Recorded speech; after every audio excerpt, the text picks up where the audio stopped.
Derɗiraaɓe assalamu alaikum. On nangoyi wakkere fulfulde ko de Radio International Abuja lamorde leydi Nigeria. To min gaddanta on taskaramji kubaruji fere-fere.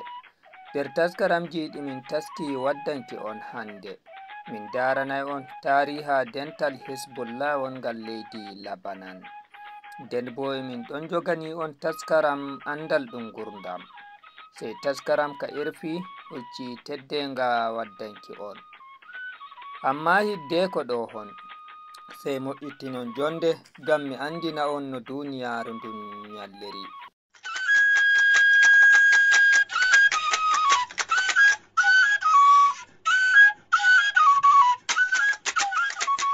Inde am Ibrahim Iromo Dake. Ardiɗo laamu leydi Nigeria Ahmed Bola Tinubu farti woɓɓe nder minista en maako.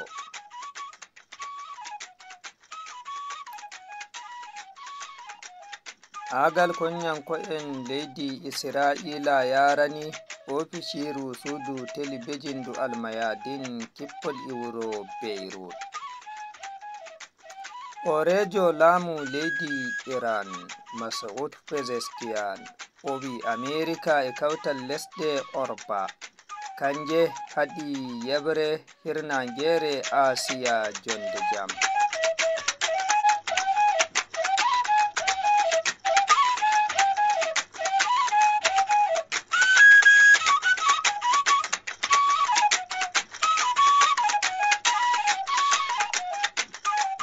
Sai moƴƴitinen jonde gam nanki no duniyaru ndun yalliri.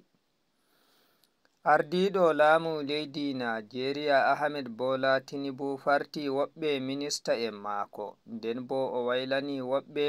bigeje golle. Nder jonde nde horejo laamu leydi Nigeria on ardi nde majalisaru dogginki laamu leydi ndin Kenya alarba ɓawo wartuki maako gila hoɓtinde nde o yehi lesɗe yaasi. Tinubu on farti woɓɓe nder minista en laamu maako. Fartaɓe ɓen hauti e barista Uju Ken Ohaneye mo gollirde rewɓe, hautande e Lola Adejon mo gollirde Gancha, hautande e Farfesa Tahir Mamman mo gollirde ilmu. Sai Abdullahi Muhammed Gorzo ministajo ɗiɗaɓo mo gollirde ci'e e fa'al yeso galluje. Sai Dabta Jamila Biyo Ibrahim mo gollirde derke'en. Nden bo Idi Mukutar Maiha lattake ardinama dow darnde kakkilanowo gollirde dabbaji hesre hertande gam hakkilanki marle e duroɓe. Laamu leydi Nigeria tefi ɗum yerjano ɗum jaɓoya nyamande cede dala Amerika ko hewti miliyonje temeɗɗe 90 gam soduki piroje konu tappol leydi Italiya M346. Laamu Nigeria wi'i yela heɓuki piroje konu ɗen gam yaruki piyanɗe dow halluɓe e wadduki ragare maɓɓe nder hitande 2025 nde titanɗen. Nigeria ni ɗo yida e ɓillaji sargalle en wakkiɓe malfe e yebre hirnangere leydi ndin hautande e ɓe Boko Haram e yebre woyla waladu funangere leydi ndin. Seni piroje konu konyanko'en leydi Nigeria ɗon heɓa bofi yaruki piyanɗe dow wainaɓe ima julille ima ci'eji ummatore e diwe Kaduna e goɗɗe diwe nder waylare leydi ndin. Allah maini Firaministajo no leydi Nijar Hamma Ahmadu imo mari duuɓi 94. Cuuɗi cakol habaruji Nijar wi'i Hamma on mainama e nyawtordu gallure yamai lamorde leydi Niger ndin nyalde alarba Kenya wonɗon jemma. Hamma Ahmadu ni no goto nder hore en siyasa leydi Niger o jogake korowe siyasa fere-fere e leydi Niger ndin. O latake firaministajo leydi Niger nde ɗiɗi. Aran gila nyalde no gasi go'o lewru ɗiɗaɓurdu hitande 1995 yaki no gasi joweɗiɗi lewru go'abru hitande 1991 les lamu Mamman Usman den bo wakkatire laamu kinnaɗo Tanja Mamadu o lori o lattake firaministajo leydi Niger on. Korowal siyasa ngal ɓawo ɗo ngal Hamma jogi woni ardiɗo jawleru majalisaru luwaɗi leydi Niger les ardungal Mamman Muhammadu Isuhu hiddeko ɓe keɓa lurral o farte yaki leydi Faransi. Toni on woytu kubaruji ɗi ɗo warana on iga kode Radio International Abuja lamorde leydi Nigeria. On mbawai heɗitaki min dow Facebook amen kode radio hautande e channel YouTube amen kode TV. On mbawai ɗaɓɓuki kubaruji amen ha channel Telegram amen kode radio. On mbawai heɓuki min ha dow TikTok amen kode TV. Agal konyanko en soja en Isra'ila yari piyande dow oficiru sudu telebijin cakoru hubaruji nder ɗemgal Arabre ndu Almayadin wondu nder wuro Beirut leydi Lebanon. Almayadin wi'i Isra'ila ndi yarani ɓe kippol ngam kubaruji ɗi gonga ɗi ɓe cakata musamman ma ko larani habaru konu hakkunde Isra'ila ndin e Hezbollah hautande e piyanɗe Isra'ila ndin dow ummatore Falasinu en e Gaza. Ɗum na kanjum woni aran ɗum soja en Isra'ila yarata piyanɗe dow cuuɗi cakol kubaruji ema jaindiyanko'en ko nder balɗe caliɗe konyanko'en Isra'ila sorni hore nder oficiru sudu telebijin ndu Al Jazeera wondu Gaza to ɓe maɓɓi oficiru ndun. Horejo laamu leydi Iran Mas'ud Pezeshkian wi'i Amerika e kautal lesɗe Orba e laamu Isra'ila e haɗa tabbitinki jonde jam yabre hirnangere lesɗe Asiya. Mr. Pezeshkian on halika wakkatire ko o wolwata e mobde ardiɓe lesɗe kautal BRIC e waɗetende e Kazan leydi Rusiya. Mr. Pezeshkian o wi'i ɓe tefa jonde jam e de'ende amma leyɗe hirnange les ardungal Amerika bilani ɓe kombi fere-fere nden bo ɓe ɗon wallita gwamnatiwa sahayoniyanko'en nder konuji ɗi ɓe ngaɗata e rufuki ibban ummatore ɓe kadi heɓuki jonde jam yabre hirnangere lesɗe Asiya. Hanko ma horejo laamu leydi Afrika fombinari Cyril Ramaphosa wakkatire ko o wolwata o wi Amerika e goɗɗe leyɗe hirnange e kocca goɗɗum siyasa piyeɗa kaɗeɗa bojji to ɓe takkanta bareteɓe e tonyeteɓe wi'uki hamɓe woni bonyanko'en halluɓe nden bo ɓe wamba ɓawo wonnere nde Isra'ila waɗata dow ummatore tonyeteɓe. kerol ko heɓawon ɗon nder kubaruji amin ɗi jemmare nde.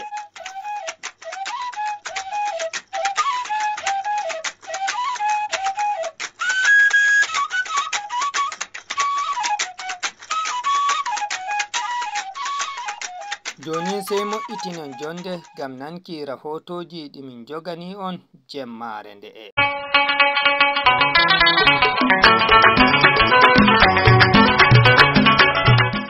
Be amin jemma e nyalawma ton gossoro be gumbar radio mon domi taadi 49 nder Abuja ndarde go'onyelde fuu wala hendu ko hoshaki hite suudu radio Kode International sai ummatore konde min ɗon gam onon ma gonden be amin.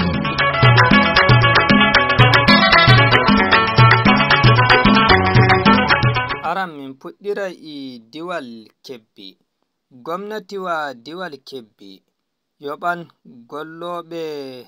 naira 1,850 kala lewru. Malami Bagudo hawtanimi rahotowl ngol iga wuro Kebbi. Gwamnati jihar Kebbi ni andini wigo jabake dow ɗum hokka ceede jobdi lewru dow naira ko yarata 1,850 kala gollo kugal gwamnati fu e jihar Kebbi kan hokkete ga lewru dudu Oktoba. Gwamna Idris Kauran Gandu hokki umrore yago to horejo hakkilango shanu ceede e hukuma ceede ka jihar Kebbi wigo ɗum yawna ɗum tabbitina wigo ɗo e balɗe tati ɗum yettini kala taskaramji taskete ngam ɗum fuɗɗe ɓugo ceede ɗen kese yago to golloɓe. Idris Kauran Gandu wi'i ceede ɗen en laatiɗe kanjum woni ceede kanduɗe gollo jihol Kebbi hokke. O waɗi jungo ceeɗen en kenditaɗe ngam hokkego kala golloɓe jiha Kebbi ni wakkati wata jungo yeeso horejo shanu hakkilango golloɓe ga lesdi Nigeria kan o waɗi jungo yeeso muɗum. Gwamnati Idris Kauran Gandu wakkati wata bayanu ɓawo watti jungo ni o wi'i seko wala fa kanko o waɗi alkawal gal nden bo o wani golloɓe alkawal wigo ɓamɓe ceede jobdi alkawal gal ga o hebbini o wi'i lewru dudu Oktoba ɗum foɗɗata yoɓugo ceede wato jobdi ɗum ko lewru e ga lewru dudu Oktoba. O kala gwamnaji wala ko watti yonki sai darugo wigo ɗum tabitini o welnani gollo e makko o nane mako ɓe jihol Kebbi ɓe andi kanko o nder adugal golloɓe lesdi Nigeria ngam majum bo wala ko watti yeeso sai wigo ɗum tabbitini wigo ɗum yoɓi kala golloɓe ceeɗen en. O kanko nane ma wakkati de ari lesdi Nigeria andini wigo ɗum ɓeddana golloɓe ceede o ga illa o arti o hoshi alkawal wigo o hebbinay ɗum o waɗi alkawal andugo wigo alkawal gal hani hebbitine nden bo golloɓe jiha Kebbi anda wigo nane ma kanko o maɓɓe non amma ko tefata ceede en kokketeɗe lewru ceede laatiɗe seɗɗa dow maje ni kan woni naira wato 1,750 ngam kala gollo fu fuɗɗira yoɓego oy amma o hokki umrore hewne wigo yago balɗe tati hukuma ceede jiha Kebbi tabbitina yawna moƴƴintina fu gawarɗe moƴƴingo yoɓol ceede ɗen en ɗe lewru ngam golloɓe anda wigo ɗum heɓi nasaraku. Nde wata bayanu haaliɗo golloɓe lesdi Nigeria Mr. Joe Ajero kanum ma holli nanki belɗum muɗum dow iri ɗum ko gwamna Idris Kauran Gandu ani golloɓe jihol Kebbi oynane ma o andi kanko ɓawo ceede ɗe en ɗe ɗum wultinohi ni gwamna jihol Kebbi waɗi kuuɗe kanduɗe yago to jiha kanka Kebbi gollo e muɗum himɓeji feere o angini wigo jihaji goɗon ni kanum kam jaɓi wigo hokkay wato ceede naira 1,850 tan amma ini kanko gona jiha Kebbi o ɓeydi fa wato ko yata 5,000 dow ɗon ko ɗum andini woni hollata wigo kanko ni o gollo non nden bo neɗɗo golloɓe ɓawa den mani o fooɗi dow kamɓe golloɓe ɓen o sawriɓe o laato kala ko gollo fu heɓa laabi ɗi wata ngam tabbitingo yaha gollade wakkati o joni kan ɗum wattay komitiji darugo nokkuje feere ngam wigo golloɓe jonki golle mum dow no hani sakarejo hakkilango gonti mo jihol Kebbi Alhaji Yakuba Latafida kanko ma o wi'i ceeɗe en kiisaɗe hokke yaago to golloɓe jeya keɓi naira ujune wato 75 ɗum ko wellente noon yaago to golloɓe feere feere kewretolgon ɗon Aboubacar Malam Bagudo e gaɗoji hol keɓi. Aboubacar Malami Bagudo a yettama. Joni na rajantore maunde hawtande yerfi fulfulde. Oumar Diallo gorko mawɗo yarowo e duuɓi 70 ummi ko diwal Tamba ngam tawtorade dow e Dakar ñalngu siftorgol egguɓe majjuɓe ngu Croix Rouge jubbini ko duuɓi 7 walla 8 ko majjiri bii ko gorko. Min ko wonno law mi waɗa commerce joni mi sooda bagage mi naɓa ko juraji kiidugu joni kanko wimi mo yiɗi fi yaago wimi ala wimi accu mi sooda bagage mi jonnama waɗa marchandise yaa joɗɗa yeeya joni mi watti wadde noon mi naɓa jonna mi sarsa mi naɓa mi joɗɗina o jooɗi toon mo yeeya ha ari nde wotere jungo am ɓuuti ay jungo ngo mi ari mi woni galle mi yahaali on sumati téléphone heewali ha neeɓi o immoyi o ari nde wotere ko am o daari jungo an o woy addede kaalisi gulu 50 o wi o ari prix affaire sodugol bagage o yaha joni min la heddino kaalisi ƴettumi ɓeydammomi ɗon ha yoni 70 o yeehi o soodi gerte o soodi makkari o soodi dammi o naɓi. Gila nden o ala kabaru e biyiko ko ɗum waɗi kanko e yimɓe hono makko ndenti e pelle e ballal Croix Rouge. Ablaye Thiam ummiɗo Kidira kañum majjira ko mawni ko gila hitande 2018 to Mauritanie. Nde o yehi Mauritanie nde noon o meeɗi kam noddude téléphone laawol gotol hay ɗum wona e numéro makko ko numéro goɗɗo o noddi kam o wi kam min de wiiga laawol pour yaade ɗannagol leyɗele ɗum laaɓani ata naati e muɗum ɗum laaɓani ata naati hen o wi kam ala probléme nangam gilande nden ñande wayatimomi nande wayatimomi yiide ala adresse mo ananɗa hoore ma mo wawmomi wiide ko ɗo fotimomi dartade e nder Mauritanie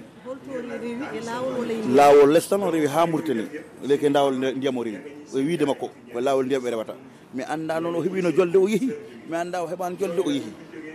mais ko ɗon gilande nden wayatimomi ha hande ñalawgo hande no wiya Mamadou Thiam.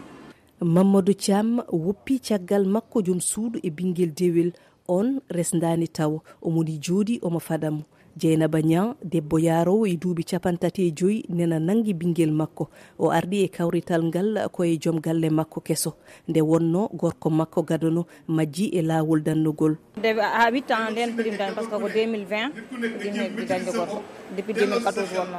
noon information ko mawni miñi komo ganduɗa kamɓe babiramen wi kam mi jaɓan kañum mi yi hoolima kadi par ce que womo wonduno kamɓe ɓeeno ɗiɗo moon fof maɓe jogui neɗɗo mum jaaɗo hen on yeehi no neɗɗo makko ƴeŋti taw ne gañi wono bateau maɓe on probléme o dañi waɗi kam expliqué probléme bateau dañi kono kanko o yiyani mawnu woni joom gallam o yiyani on nde yalde ɓe jaltinade on o yiyani on yalti daari kadi yimɓeɓe nde ɓe jaltinde o runki foof yiidemo e nder hen kono noon won heddinoɓe nder ndiyam eyyi hay so hisete ko maydo Dieynaba ina yakori gorko makko ma artu ñalde wotere ko ɗum woni ko kala tawado dow damini. Fadima Sy, Dakar, RFI. Toni on woytu rahotoji ɗi warani on iga kode radio international Abuja. Lewru go'o wonɗon iga Israila bari horejo Hezbollah Sheikh Hassan Nasrallah e wuro Beirut. Ngam non kode radio international Abuja tokkitanake on tariha ɓe woni Hezbollah en deye Hezbollah tigga koɓe kabdanta koɓe kaɓanta. Tahir Amin Raji jendiyankejo joɗiɗo ha wuro Tehran lamorde leydi Iran rarani en tariha gila ɗum tiggi Hezbollah e wadduki joni ardiɓe noye ɗum waɗi koɓe kaɓanta. Da Tahir Amin e jawabu tariha Hezbollah keɗite jam. To assalamu alaikum Mala Ibrahim Maduke miɗo yela on ɗon jam. To bano a wi wato keya jumɓare wato bana jamdi 6 ko 6 be reta asiri ni hidde ko magariba piiroje konu ɗum Israila yaari kippol ha laamorde ɗum en wiya ko kuma maadi ɗum headquarter je ƙungel hisbullah ɗum woni fattude ɓe wiyata dahiya junubiya ha nder gallure beirut ha lebanon. Ɓe rufi ko kuma en wiya ɓe waɗi yiite sosai be jirgije kono may ɗum meeɗaka waɗugo ha nder ɓadiɗum ɗo ha nder may ni wodi maadiji ma pindiji waɗi 6 kam ɗi fu ɗi rufi ha leddi. To ha nder may ni tabbas woodi ko israila may heɓi habaru dow ardiɗo ƙungiya hizbullah ha lebanon ɗum haɓata be israila may hande nduɓu gotel hala gaza ɗo oɗon totto. Gamay daga ha ɗo ni en heftan dow israila woodi wato jasusu en ha nder lebanon ko kuma ha nder en wiyama hizbullah may tunda ha ɓe andi ha said hasanul nasrullah may ma woni ha nden bo ɓe waddi habre nden bo ko ɓe yiɗi ɓe mbari mo may to said hasan nasrullah de mo andi tarihi hizbullah ɗo ɓe kafi ƙungiya may hitande 1982 wato duuɓi 2 ɓaawo nasara ko jumhuriya islamiyya ha iran ɓaawo kafugo jumhuriya islamiyya ha iran duuɓi 2 ɗon ɓe kafi hizbullah bo ha lebanon. Wakkati ɓe kafi hizbullah ha lebanon ɗo israila ɗon mari iko ha nder beirut 1982 kenan. Wakkati may ɗo israila ñaami lebanon ɓe ɗo ha nder beirut. To wakkati may on ɓe kafi hizbullah ɗo ɓe fuɗɗi habre maɓɓe arande kanjum vurtingo israila daga lebanon a hefti. So ardiɗo maɓɓe arande en wiyata kanko on mallumjo said hasan nasrullah ɓe ɗo wiyamo said abbas musawi o mallumjo hasan nasrullah may o jangini ha iraki ɓe ɗo iraki nonno bo ha lebanon may. So kanko on arande ngam may kanko may o ardi ƙungiya hizbullah may daga laari 82 83 84 85 86 87 88 89 90 91 92 wajen duuɓi 12 naɗo sey on israila may mbari mo bano ɓe mbariri nasrullah ɗo ha nder hitande 1992 wato 1992 o yahi ndeɗo janaiza koko numtugo hitande ɗum mayugo mallumjo feere nder hizbullah e wiyata ragib har kanko fo ɗo nder hizbullah may yahudu en israila may mbari mo on se yahudu on israila en mbari mo kanko mandi o ɗo warta daga wuro maɓɓe wiyata jabshid ha wato kudan nde may en wiya nde ɗo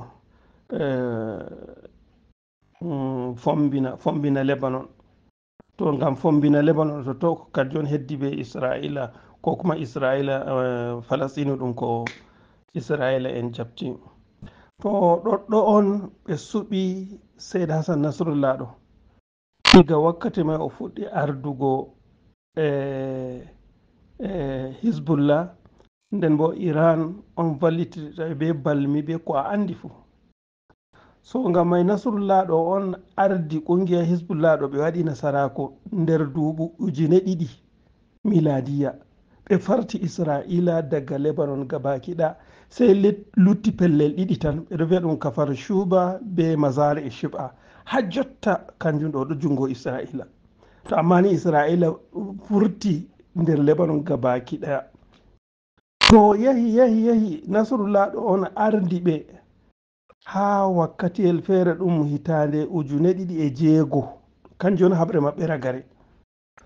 Israila bi sei to nasti lebanon nden bo ɓe sankita ƙungiya hizbullah gabaki ɗaya ɓe lora ha nder beirut. To ƙungiya hizbullah ɗo ɓe ardungal nasrullah on ɗo ɓe waɗi konu ɓe viyata konu nyalɗe 33 kanjum on daga ha nder August September on ɓe waɗi konu mai ngam mai nyalɗe 33 to amma Israila ha konu mai nder nyalɗe 33 ɗo ɓe mbari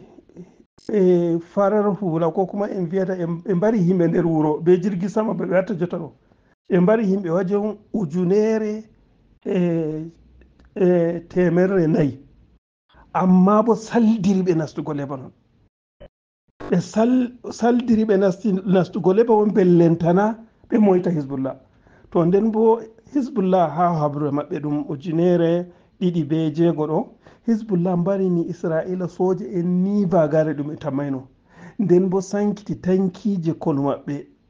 ɗum ɓe wiyata Mirkava kanjum mai ma ɗuɗɗum sosai kanjum on ma haɗi ɓe nastugo Lebanon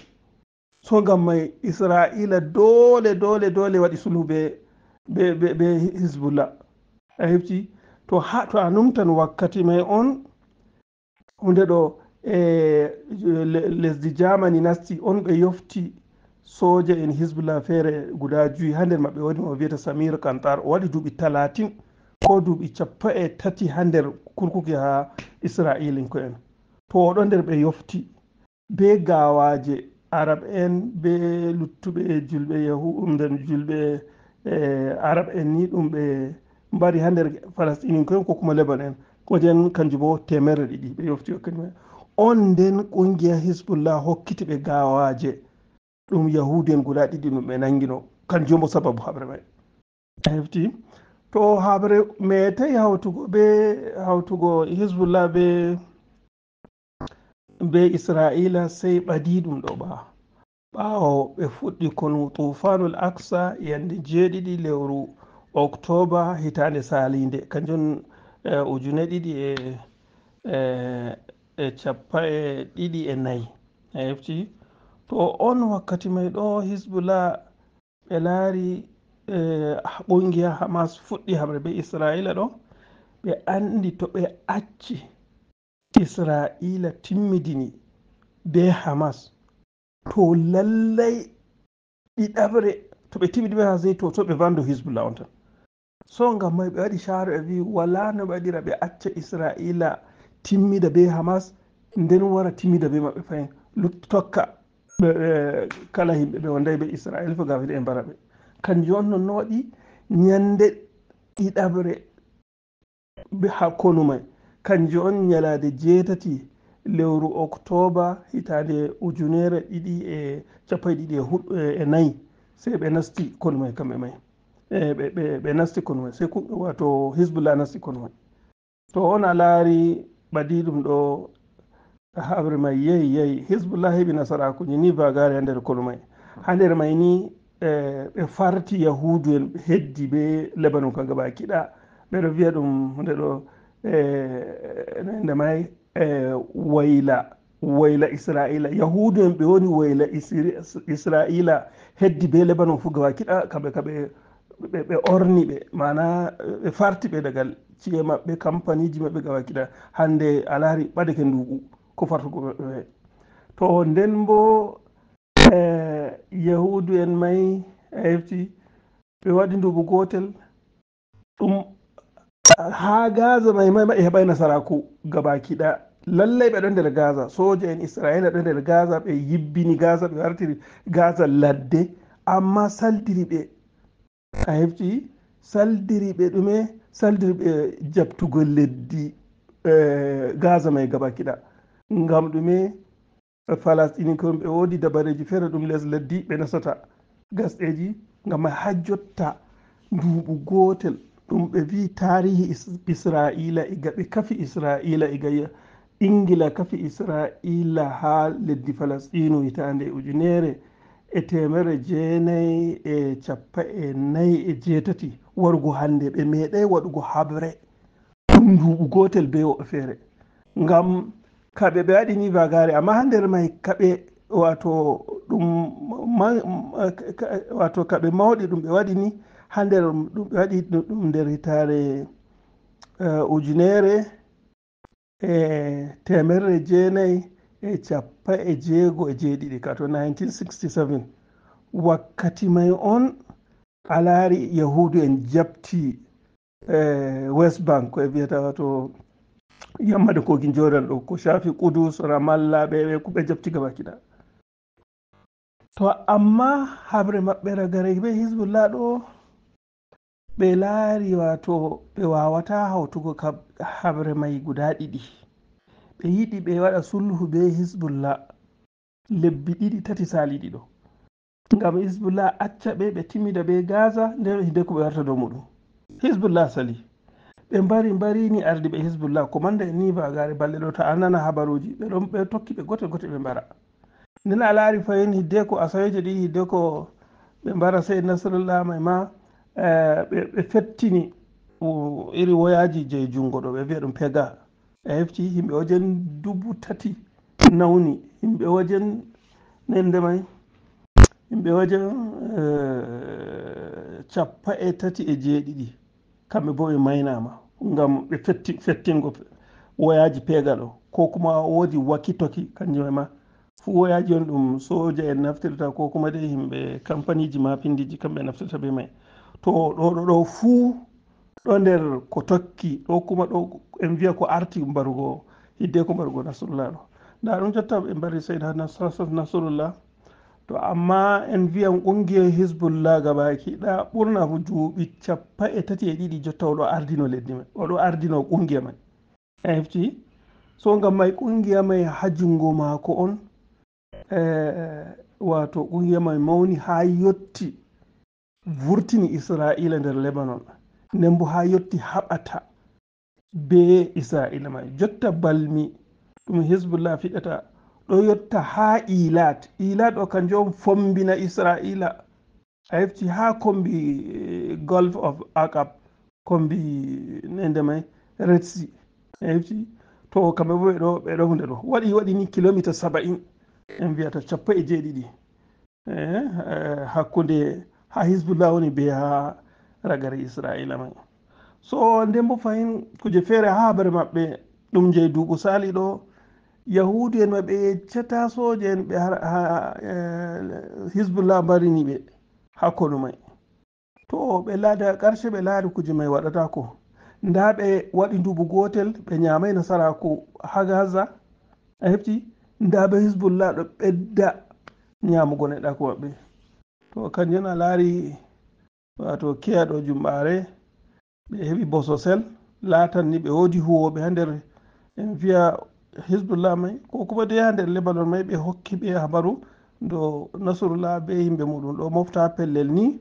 kanjum ɓe wari ɓe jirgije ɓe ruffin woɓɓe feere wi ɓe fiɗɗi bom waɗi 82 ha dow maadiji 6 ɗo ɗum ɓe tabbitini nasrullah maɗo toto.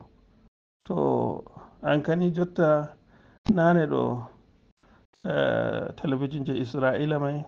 tabbitini dow lallay o mbarama nden bo fayin a laari yaadi be deidai wakkati nde Netanyahu keya oɗo majalisa ɗinkin duniya oɗo New York ngam ego ɓe taski dow ɓe mbaran mo kanko on yeccata dow ɓe mbari hizbullah may. To amma ni fu ɓe mbari ɓe mbari no inde may ardiɗo hizbullah may Sayyid Hassan Nasrallah. To amma fu ni vangai kamɓe ni ɓe arti ɓe yecci dow ɓe mbari mo iga kiya may hefti tunda ɓe andi iri yite ɓe waɗi. To amma ƙungiya may hande fajiri ko kuma nange ɗo on bangini dow lallay o mbarama. So ngam may bo ɗume on ragare hizbullah ɓawo mayugo nasrullah en wi'a nasrullah ma na kanko ɓe fuɗɗi mbarugo ba ha nder ardi ɓe hizbullah hidde ko ma ko ɓe mbari mallumji mako ɓe wiyata Said Abbas Musawi 1992 a hefti. So ngam may bano ɓe mbari Abbas nonno bo ɓe mbari Said Hassan Nasrallah goɗɗo feere bo va'an amma ƙungiya hizbullah be hoore mum to wala ko canjata ɗum a hefti. Habre be israila dillan sai illa masha Allah kanji on tan ngam may sai en wiya Allah subhanahu Allah yaafuɓe nden bo Allah hokku wato ɓe toñata ko kuma dai en wiya falastinu ɓe luttuɓe nda ɗum lesɗeji ni ba gari ɗum yahudi en mai a lara wala haɓe yarata habre a laari neɓayɗo ɓe mbari shugaba hamas haniya ha tehran ma ɓe mbari mo ngam toñande a hefte nden bo nda ɗum a laari neɓay ɓe mbari nasarullah ma gaba kiɗa so ngam may ɗo kam ha ardiɓe gogorma jottata hoyi hamas ismaila haniya na kanko ɓe fuɗɗi mbarugo ba mo fuɗɗi mbarugo kanjum mo kafi ƙungiya hamas mai kanko on ya sheikh ahmad yasin nden daga ɓawo ɓe waɗi docteur arantisi kanko ɓe mbari mo on alari ɓe waɗi ismaila haniya kanko ɓe mbari mo alari balɗe ɗo hateran to nda ɗum jotta nasarullah ma dilli to ngam may komi wiyatama ni gaba kiɗam mbarugo nasarullahi canjata kujeji feere ha hisbullah sam habre maɓɓe be israila dillan ngam habre on hakkude gonga be fewre yahudi en ɗo ɓe waɗi duuɓi 56 ɓeɗo ñama neɗɗa ko palestine kenɗo ngam may tokkata ha abada ba koda ko ɓeɗo heɓa nasaraku ɓeɗo heɓa ballinde ndemay america be leddi bature ɗo e hefti tokkatako ngam ɓe waɗi shahada ha ɗo ɗatal ɗo ɓe ɗuɗɓe ngam may nasrullahi goto nder maɓɓe allah yafuɓe gaba kiɗa hokkuɓe mbar cari wato kuuɗe ɓe waɗi amma ni asar kam waɗama ɗume on wato matsayi iran ko kuma ko iran waɗata be mbarugo hisbullah ɗo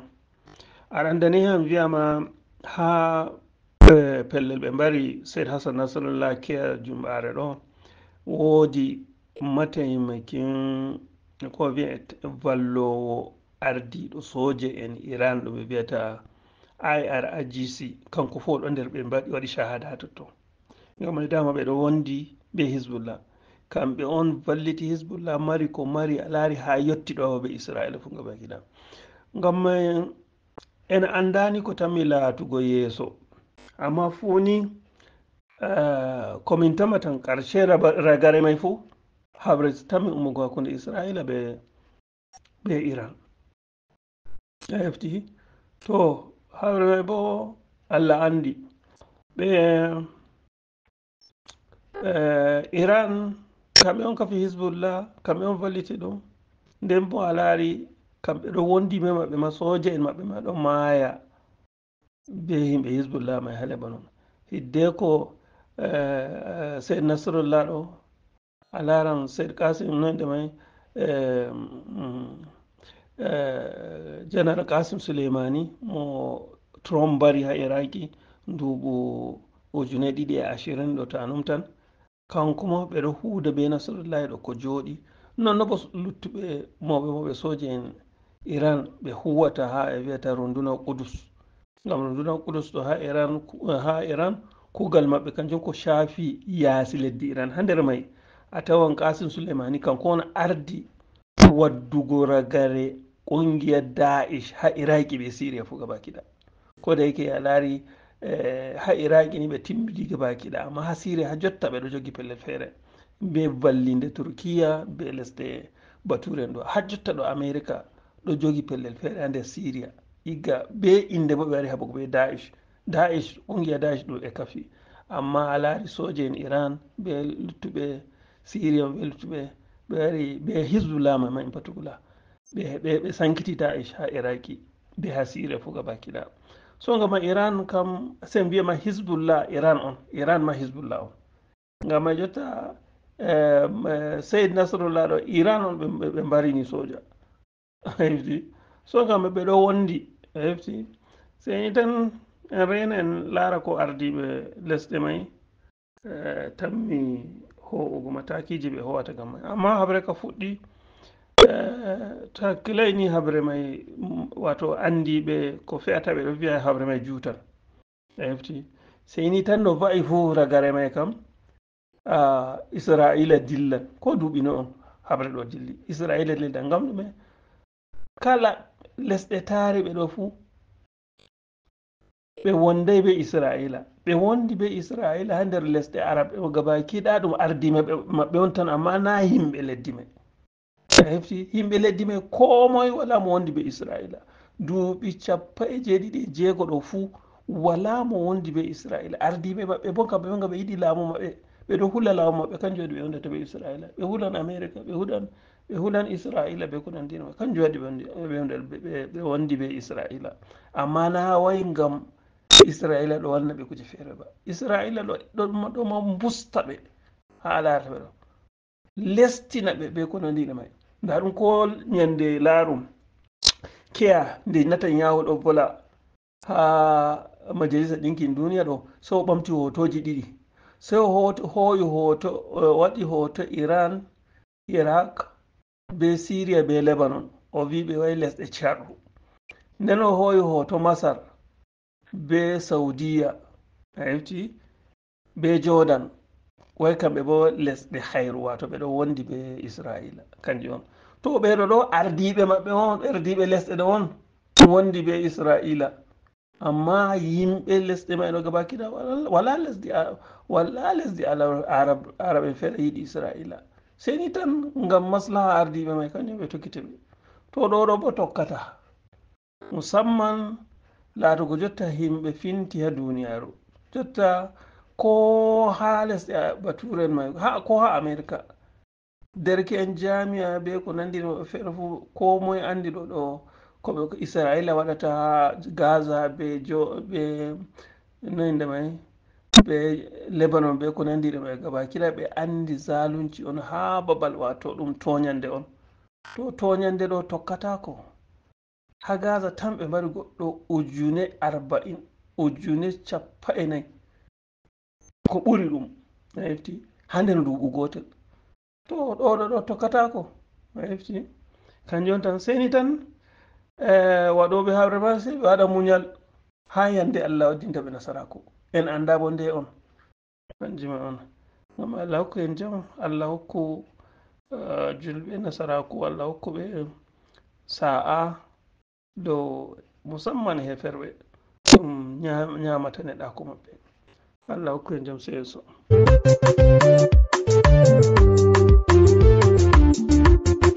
keɗite kode radio international gam nango kubaruji belɗi e taskaramji feere gam ta on daɗe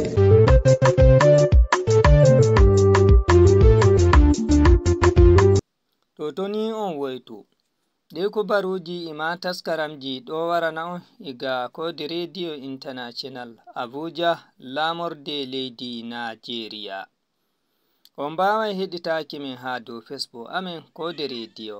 hawtande e channel youtube amin kode tv jonin nanta abdourahman giɗaɗo umar jarumi nattoyi e taskaram andal ɗum gurdam keɗite jam.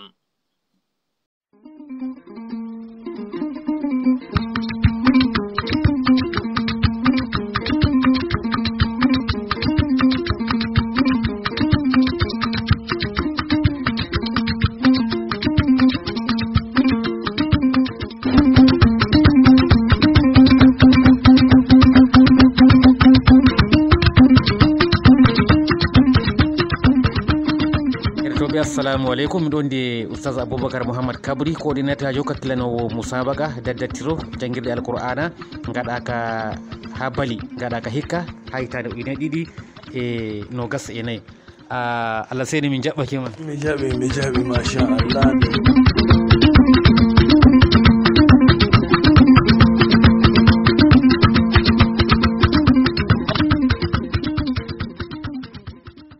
assalamu aleykum wa rahmatullah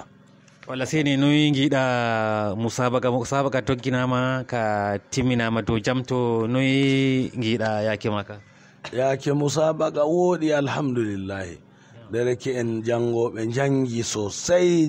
jangirde wawkinide alkali en kabdi ha dow alkali ku gaɗi gonga nden lamlamɓe meɗen ɓe bali lamɗo Bakundi Kurjibu lamɗo Daka ɓe darake sosai ɓe darake be hakimi en maɓɓe hamɓe ma ɓe pat ɓe kabdi ko moyni waɗi fodde bawɗe muɗum ngam yi'a musabaka ka waɗama dow jam ka timmi dow jam ka waɗi nasaraku to ɓe pat ɓe kabdi Allah ceniɗo barkiɗinɓe ummatore bali subcommittee ji gaɗaɗi hakkilanoɓe haala berle hakkilanoɓe haala ñamdu ɓe fuuni ko ɓe gaɗi ko hani Allah ceniɗo warjoro khairu nden jangoɓe bo lalle ɓe kolli maskare ɓe kolli wawkinare jamare alhamdulillah en jettu Allah qur'anu kam inchallahu wawake to a holli qur'anu wawake holli wodi ko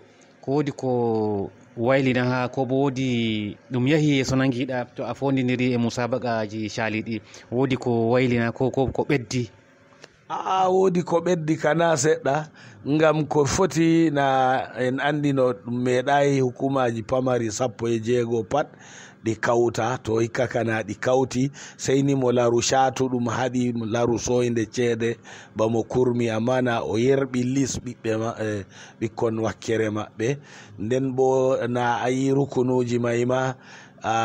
mana bakeje ɗe ɗum nastirta musabaka ma ɗe ɓeddama ɗe kewti 7 ngam riwayat wari nasti ɗum fannure hayre ma hesre fannure riwayat nden bo en jiiri maskare nde nastirɓe wakkere riwayat may ɓe gaɗi hunde hanjum ka ɗum neɓayi ma ko ɗum futtina ɗum neɓayi ko ɗum ɓeddita ha dow harka musabaka to ngam noon haqiqa jahol yeeso kam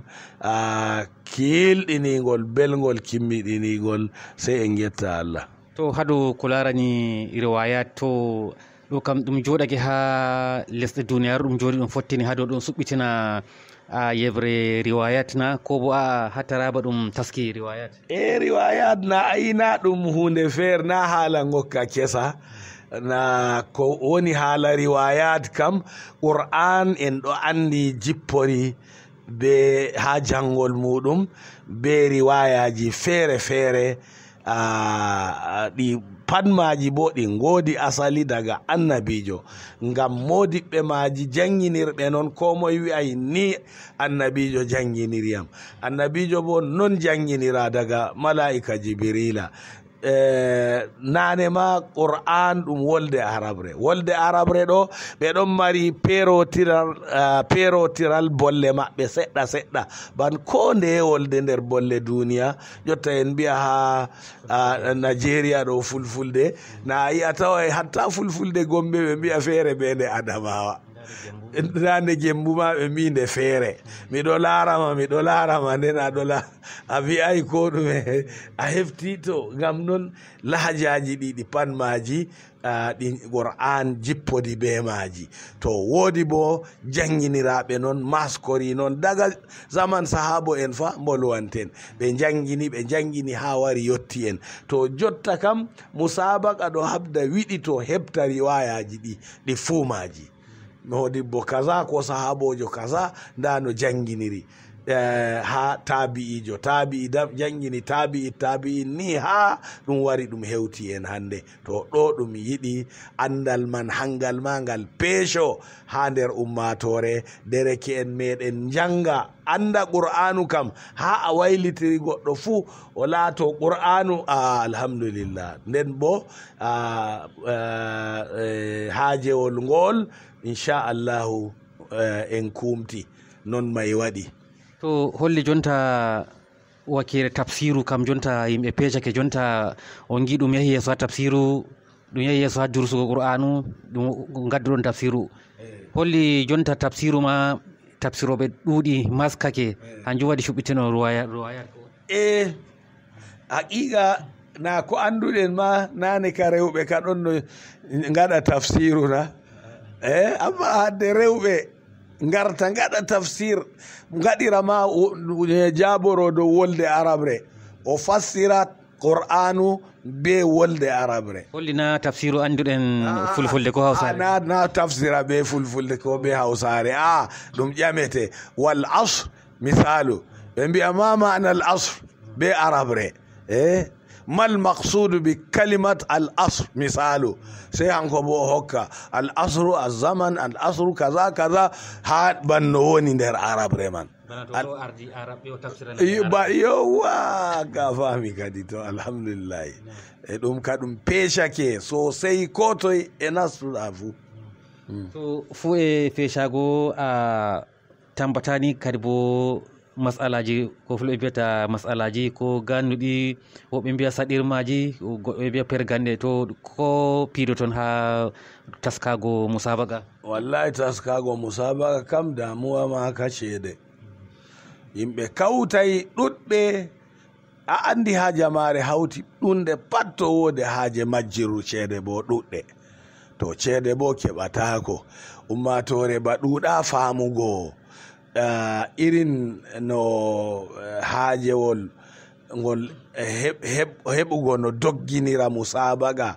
iri ɗuuɗal ceede ko mara haaje yimɓe paamata amma kadi ko bo ɓe caloto faamugo moftorde on nde mofta yimɓe ban 300 ɓe ngara ɓe njooɗo pellel balɗe 10 e ñaam maɓɓe yar maɓɓe pat ɗum hakke moɗon onon curgiɓe on mbi on kosaniɓe dongal ngal ɗo na en andi na ɗum haala pamara ɗum hunde nde millionji to amma ɗon may ɗo ɗum ɗon ngakka na seɗɗa hikka ɗo lamlamɓe baliman ɗo ɓe dari ɓe kabdi sosai e ummatore walliti woodi wallutuɓe ni fodde bawɗe foti bawɗe maɓɓe deydey ɓe balliti amma woodi mawɓe ɗon hani no ɓe ballita ko ɓuri banno ɓe balliti ɗo ngam hunde man nde ɓuri ko nde mari haaje ɓuri sembe noon ma yimɓe on paamata sey ɓe gi'a ba ardaniɓe kugal ngal ko giɗi ceede ko giɗi gartiri ɗum laawel ceede amma Allah ngam ɓe anda goɗɗo to anda hunde no numanta nde be no hositirta nde feere be no nde walori sey to o nasti nder ɗon o weeñi o yiyay o faamay aseni hunde woni to haragare ɗum menudeta saaro en ha dow hokkugo kawtal hoore ha dow ko larani janguirde qur'anu hande saaro to hokki bawal ɓawo ɓiyum yeehi ekkitake qur'anu e tajwidi e ko darorde mako ha jawmirawo na ayi hadiseji annabijo sallllahu alayhi wa sallam ɗuɗɗi colluɗi haala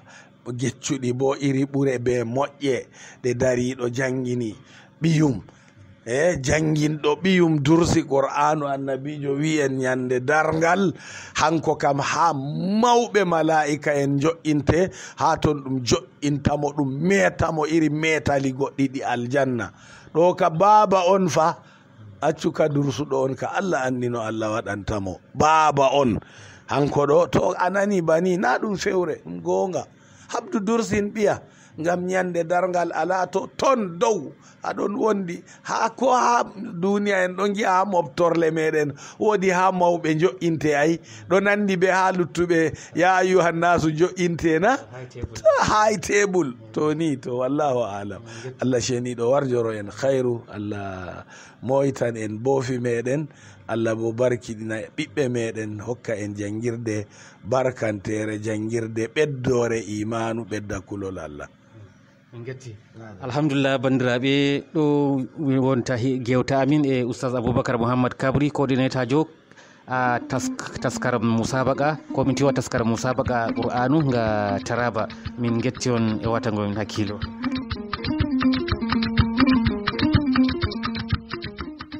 to jarumi a yettama kala debbo yiɗi andugo dimu hoore mako fuu o wonda be Code Radio International.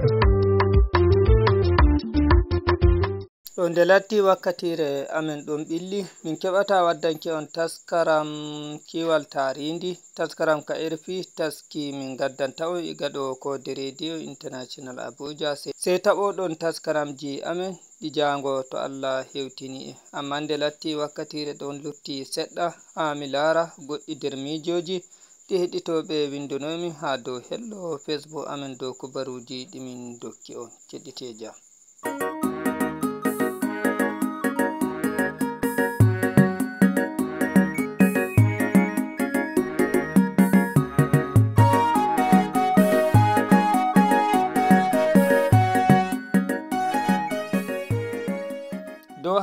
mayde hore ardinoɗo gomnati leydi Nijar Hamma Amadou damijoji woɓɓe Abdullahi bin Hamed o wi Allah yaafo hinnumo. Yusuf Mohammed o wi Allah laamiɗo hinnamo. te Ibrahim Husseini o wi Allah yaafomo albarka annabijo. Galili so to ɗo tubankore o waɗi. Usman Modibbo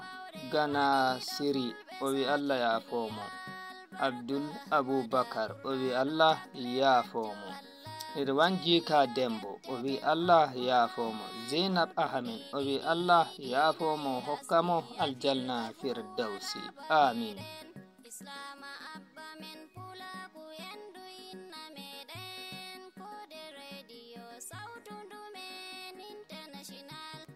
Dow haala wiki wongal pirowal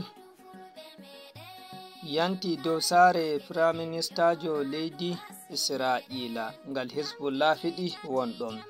Mohammed Pullo Kebbi o wi wongal pirowal yanti dow saare Netanyahu. Jomirawo tefan no himɓe Gaza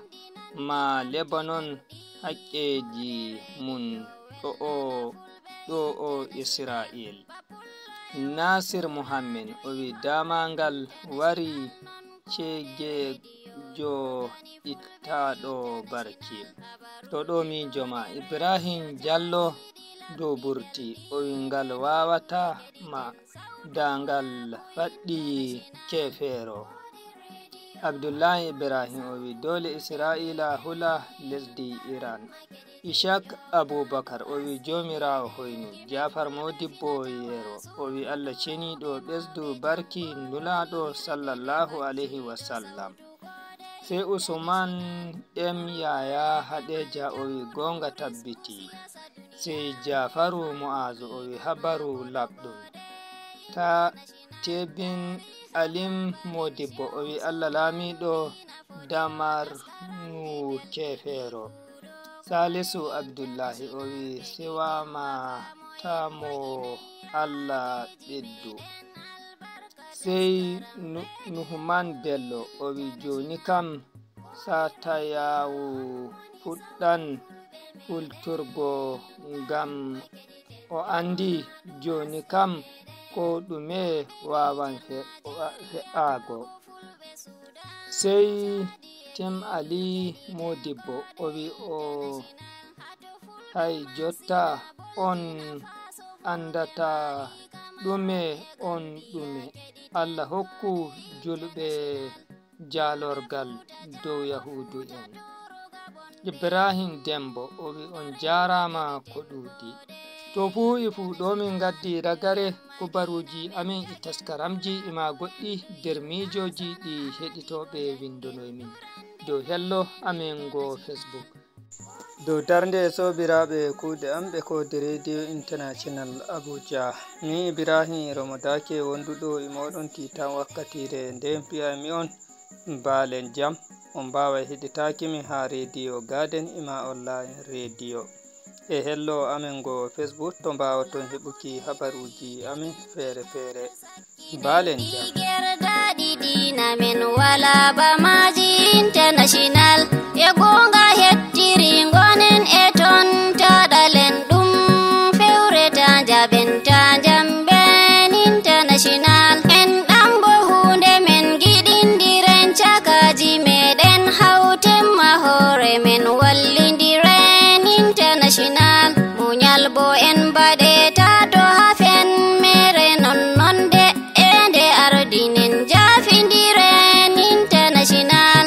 Kode radio on woni sautu fulɓe meɗen garem makediten jona du asli meɗen to nyare yawareta to jaɓenta kulen bo merareta mbaɗen ellata cusɓe international.